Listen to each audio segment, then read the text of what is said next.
देखिए, कोई भी नारा जो समाज को बांटता हो उसका हम लोग विरोध करते हैं। ब्राह्मण भारत छोड़ो, मुस्लिम भारत छोड़ो, फला भारत छोड़ो, कोई भारत क्यों छोड़ेगा भाई।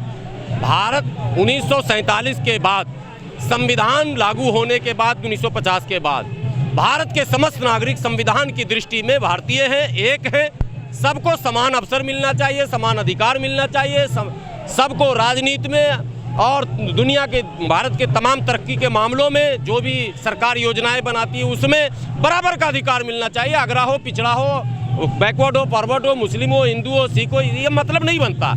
आप अगर कुछ भी ये प्रोवोक करना है, ब्राह्मणों भारत छोड़ो, और वो कह रहा मुसलमानों भारत छोड़ो, वो कह रहा दलितों भारत, अरे ये कोई नारा साहब। गांव छोड़ देते हैं सर। अब छोड़, वही तो मैं कह रहा हूँ, जो दलितों को गांव छोड़वा रहे हैं मैं उसका भी विरोध कर रहा हूँ। मिर्चपुर कांड में अभी तक दलित गांव में नहीं पहुंच पाए। मैं कह तो रहा हूँ कई कांड है, एक मिर्चपुर करने में, बेलछी कांड भी हमको याद है, लक्ष्मणपुर बातें भी याद है, मुजफ्फरनगर भी याद सब कुछ है, मुझे भूलना नहीं है। मैं समाज सेवियों से भी यही कहता हूँ कि चाहे दलित हो, मुस्लिम हो, ईसाई हो, सिख हो, आदिवासी हो, कोई देश नहीं छोड़ेगा। देश में रहकर देश को जोड़ेगा और देश के विकास की योजना बनाएगा, देश को आगे बढ़ाएगा। उसके लिए उससे आप अवसर दीजिए। ये कौन लोग जो ऐसे नारे लिखते हैं? गलत मानसिकता के लोग हैं, वो लोग जो अप्रत्यक्ष रूप से मुद्दे को डाइवर्ट करना चाहते हैं, मुद्दे को डाइवर्ट करना चाहते हैं। वो चाहते हैं कि बहस जो है रोजी रोटी पर नहीं हो, बहस है ब्राह्मण भारत छोड़ो पर।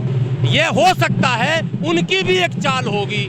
सवाल ये है, लोगों के मन में है कि कहीं ना कहीं मैच फिक्स था। तुम दिल्ली ले लो, तुम हिमाचल ले लो, तुम गुजरात ले लो, होता है। बड़ी पार्टियां जब तक नहीं बोलेंगी, देखिए बड़ी पार्टियों का वजन होता है। कांग्रेस हो, आम आदमी पार्टी हो, भाजपा हो, ये बड़ी पार्टियां हैं। जब बड़ी पार्टियां बोलेंगी ना तो मुद्दा बनेगा दमदार। हम जैसे हजार बोलते रहे, वो मुद्दे नहीं बन पाते हैं, वो इशू नहीं बन पाते हैं। तो आप सीधे सीधे कह रहे हो कि आम आदमी पार्टी और भाजपा मिली हुई है, कांग्रेस भी उसमें शामिल है। मैं तो तीनों को कह रहा हूँ, ABC तीनों को मैं शामिल कर रहा हूँ साहब। मैं कहाँ पीछे हट रहा हूँ अपनी इस वाणी से। मैंने चुनाव से पहले भी कहा था कि कहीं खड्डे में वोट डाल देना, इन तीनों पार्टियों को मत देना, मगर लोगों ने दिया। मैं दिल्ली के मुसलमानों को फिर कह रहा हूँ, जिस कांग्रेस प्यार का वो इजहार कर रहे हैं, पिछले नगर निगम चुनाव में कुछ कांग्रेस की तरफ मतदाता बढ़ रहे थे। हार की भोगलाटा आपकी है? नहीं, हार की को मैं ना कभी हारा ना कभी जीता। चूँकि हम लोग जिस माहौल में, जिस परिवेश में काम करते हैं, ये थैला है। मोदी जी ने तो मुंह से कहा था कि थैला उठाऊंगा चला जाऊंगा, लेकिन मैं थैला रखूंगा और यही थैला लेकर लड़ता रहूंगा, ये हम लोगों का कहना है। लेकिन ओवैसी भी आए थे दिल्ली में, बड़े पैमाने पर करके गए थे। मैं यही तो कह रहा हूँ कि ओवैसी की एक सभा में आप भीड़ देखे होंगे, उतनी भीड़ किसी नेता के सभा में नहीं था। वहाँ भी चुनाव नहीं जीते। आखिर माइनॉरिटी का वोट आम आदमी की तरफ गया कैसे साहब? ये सवाल तो होगा ना, गया कैसे? छल से, बल से, खरीद कर, फरोख्त करके, या ईवीएम से सेट करके? ये सवाल तो लोगों के मन में है ना भाई। आप जाइए ना, आम लोगों से पूछिए ना, चुनाव क्षेत्र में जाइए, आम लोगों से पूछिए, मुस्लिम मतदाताओं से पूछिए, SC मतदाताओं से पूछिए, सुरक्षित सीटों पर पूछिए कि आखिर मन में ये बातें चल। कांग्रेस के सपोर्ट से ही तो भाजपा यहाँ तक पहुँची।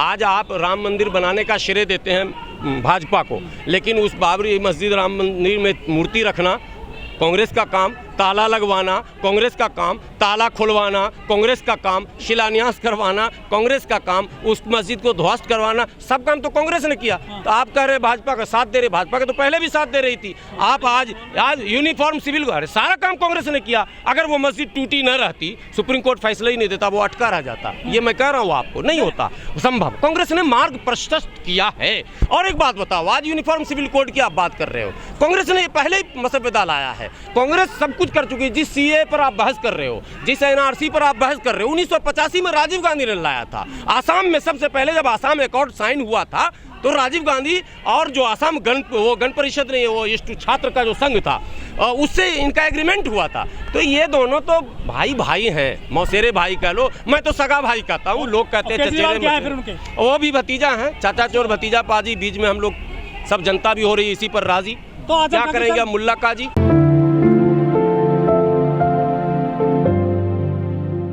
जहां हम पदयात्राएं कर रहे हैं, जहां मेरी तकरीर से लोग रो रहे थे, जहां हमने कांग्रेस का माने इतिहास रख दिया, जहां हमने आम आदमी पार्टी के सारे कारनामे रखे। क्या हम भूल जाएंगे कि आम आदमी पार्टी ने भारतीय जनता पार्टी का सहयोग कोरोना काल में किया? जब कोरोना एक महामारी था तो उसको आपने धर्म से क्यों जोड़ दिया? तो वो काम केजरीवाल ने किया था।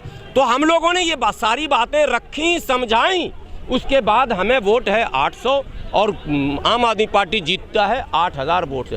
तो ये है सवाल। भीड़ को ही तो दिन भर टीवी चैनल वाले चलाते हैं। आज प्रधानमंत्री के रोड शो में गुजरात में इतनी भीड़ कि एम्बुलेंस भी घंटों फंसी रह गई, भीड़ ही तो थी वो, और उस भीड़ ने ही तो परिणाम में बदला। तो फिर इस भीड़ ने परिणाम में क्यों नहीं बदला? केवल लेकिन रामपुर में पहली बार बीजेपी जीती है उत्तर प्रदेश में सर, आजम खां का सभा कर दिया। तो मैं तो बीजेपी को बधाई दे रहा हूँ जीत की, आप भी बधाई दीजिए, देश के लोगों को भी बधाई दीजिए, रामपुर के मतदाताओं को भी बधाई दीजिए, मुबारक हो उनको नया विधायक। अब उनका विकास होगा, यही तो मुद्दा था ना उनका।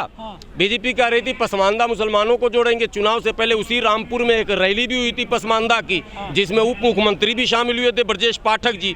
पसमानदा की रैली में ब्राह्मण जी आए थे, ये सब भी देखे कंट्रोवर्सी। पहले रैली पसमानदा की है, ब्रजेश पाठक जी आ रहे हैं, और मौर्या जी को आना चाहिए ना, पिछड़े लोगों को, तो आ रहे हैं पाठक जी। पहला तो ये सवाल। उसके बाद पसमानदा, वो 50% प्लस मुस्लिम माइनॉरिटी की आबादी है वहाँ, और उसमें पसमानदा ज़्यादा है। तो आप मुस्लिम पसमानदा को ही टिकट देना चाहिए था ना आपको। आपने टिकट सक्सेना जी को देकर जितवा दिया, और पसमानदा को कह रहे हैं हम तुम्हारे लिए काम कर रहे हैं। ये अजीब अजीब विडंबना है, और भारत के मतदाताओं की सोच पर भी खूब हंसी आती है। लेकिन कैमरे पर न हंस सकता हूँ न रो सकता हूँ। ये तो बंद कमरे में रोने हंसने की बात हो गई कि भाई ऐसे मतदाता जिनके सामने खुली किताब हो, और उसके बाद वो इस तरह से वोटिंग कर रहे हैं। क्या वोटिंग पैटर्न अगर देश में ये रहेगा तो कोई व्यक्ति बचेगा क्या समाज की बात करने वाला, कोई देश की बात करने वाला, कोई गरीब की बात करने वाला, कोई यतीम की बात करने वाला, कोई मजदूर मजबूर की बात करने वाला, कोई मजलूम की बात करने वाला? कहाँ मिलेगा आपको ढूंढने के बाद?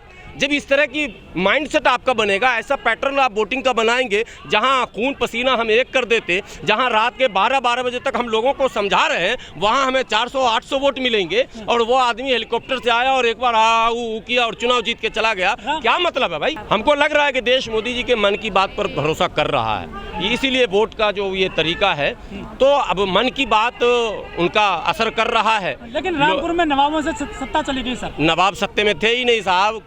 आजम खान नवाब नहीं है, नवाब तो कांग्रेस के थे, बेगम नूर मानो। रामपुर को आप पहले समझिए। क्या बीजेपी की? नहीं, नवाबों से तो आजम खान ने छीना था। आजम खान के पिताजी उसी नवाब के दरबारी हुआ करते थे किसी जमाने में। अब आजम खान से अगर छीनना था तो किसी और पसमानदा मुसलमान, दलित मुसलमान को दे देते आप, किसी मंसूरी रायन को दे देते। वहाँ बंजारा बहुत है मुसलमान, बहुत बड़ी आबादी है बंजारा को, बंजारा को दे देते आप। आपको आगे नहीं बढ़ाना इनको भाई, आपको SC ST की चिंता नहीं है, आपको OBC की चिंता नहीं। आरोप लग रहा है कि कांग्रेस ने सपोर्ट किया बीजेपी को रामपुर सीट पर। कांग्रेस तो ऐसे भी सपोर्ट करती है, प्रत्यक्ष करे या अप्रत्यक्ष करे। नहीं ना, आजम खान तो रिटायर थे, उनका भविष्य क्या देखना, वहाँ के मतदाताओं का भविष्य न देखना है। हम लोग पसमानदा मुसलमानों की लड़ाई लड़ने वाले, हम लोग दलित मुसलमानों की बात करने वाले, हम लोग आहत हुए हैं कि हम लोगों के साथ न्याय नहीं हुआ। प्रधानमंत्री जी ने हैदराबाद में कहा था कि पसमानदा मुसलमानों को हम मान सम्मान देंगे, जोड़ेंगे। हम लोगों को उम्मीद जगी थी कि कुछ जुड़ेगा मामला, लेकिन ऐसा हुआ कि ढाक के 3 पात लोकसभा में भी साफ कर दिए गए, राज्यसभा में भी साफ किए, मंत्रिमंडल में भी नहीं कहीं दिख रहे हैं। और अब जो चुनाव जितने हो रहे हैं, चाहे वो उपचुनाव हो चाहे चुप चुनाव हो, कहीं हम दिख तो नहीं रहे। वो तो अब आजम खान साहब की करनी का फल है। उन्होंने अपने शासनकाल में जो कुछ किया है वो तो बहरहाल उनको भी भुगतना पड़ेगा। उन्होंने भी कोई अच्छा नहीं किया है बहुत। उनके शासनकाल में अगर सब कुछ ठीक हुआ रहता तो शायद ये दिन देखने को नहीं मिलते।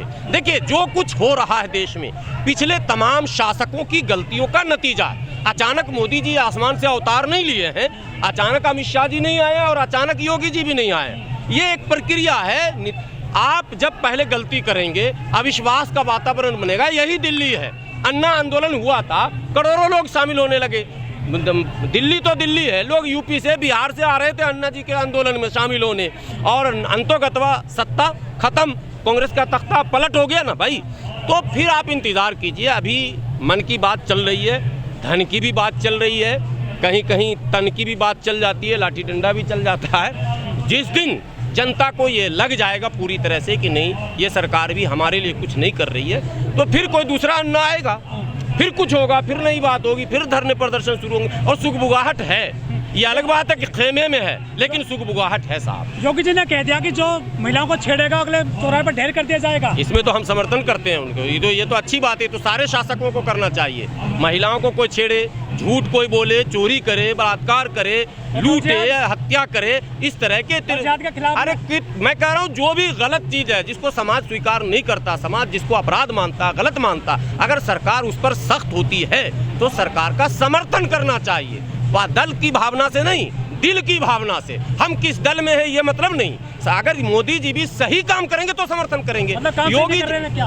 अरे फिर वही बात, जो काम सही है उसका समर्थन, जो काम गलत है उसका विरोध होगा साहब। यही मेरी नीति है, यही मेरा रूल है, यही मेरा अंदाज है। और मैं देश के तमाम लोगों से कहता हूँ, दलगत भावनाओं से ऊपर उठकर, धार्मिक भावनाओं से ऊपर उठकर, जातिगत भावनाओं से ऊपर उठकर, भाषाई भावनाओं से ऊपर उठकर, सच को सच, झूठ को झूठ, सही को सही, गलत को गलत, अच्छे को अच्छा, बुरे को बुरा, ये कहना सीखिए। बस समस्या का समाधान होने लगेगा। अगर आपने सच को सच कहना छोड़ दिया, आपने झूठ को झूठ कहना छोड़ दिया, आप सत्ता से डर गए, आप अगर ताकत से डर गए, आप किसी दबाव में, लालच में आ गए, तो आप फिर समाज सेवी नहीं है।